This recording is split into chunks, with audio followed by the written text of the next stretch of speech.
Hello. So the 3.6 V6 Cayenne has a pretty common problem, but it's not immediately obvious what it is. And that generally shows on a fault code reader as code P12A2. There are a couple of others that it can show as, but that's the primary one.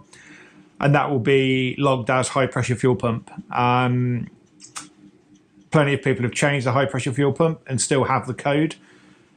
It's very unlikely to actually be the high pressure fuel pump or anything related to it. The most common cause of that fault is actually a vacuum leak, and the most common cause of that vacuum leak is this pipe.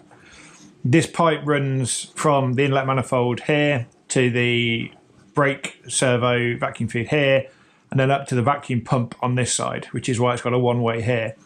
What happens over the years is that the pipe ages and cracks, and it cracks around the heat shrink elements or the heat shrink sections where it joins to these various plastic fittings. You can see on this one as well, same problem. Now, this is really quick to change. It's not an expensive part. It's about £75 or so from Porsche. And there is a version of it supplied by Design 911 under their REM Match brand at about half that price, if not a little bit less. I'll show you on the car now where this is.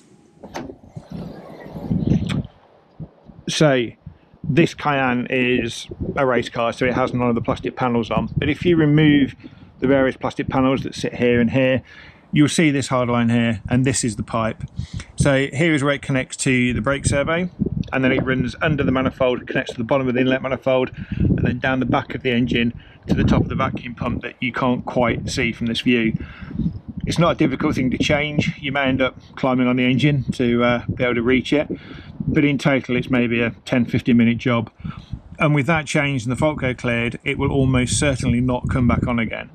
There is a chance that it could be the PCV diaphragm in the rocker cover, and there is also a chance that it could be some of the leak somewhere else, but in nearly every case it's this pipe, and a relatively low cost item. It's worth having a look, see if you can see if it's cracked. If it is, change it. It'll solve that problem. So here's a view of the pipe or the part as it comes from Porsche. I will put a note of the part number in the description for this video. It makes a lot of sense to at least check this, if not change it preventatively. It's not uncommon that these fail at the sort of 75 to 100,000 mile mark. So if yours is over that mileage, it might be worth changing it just to be on the safe side. Take care, guys. Bye.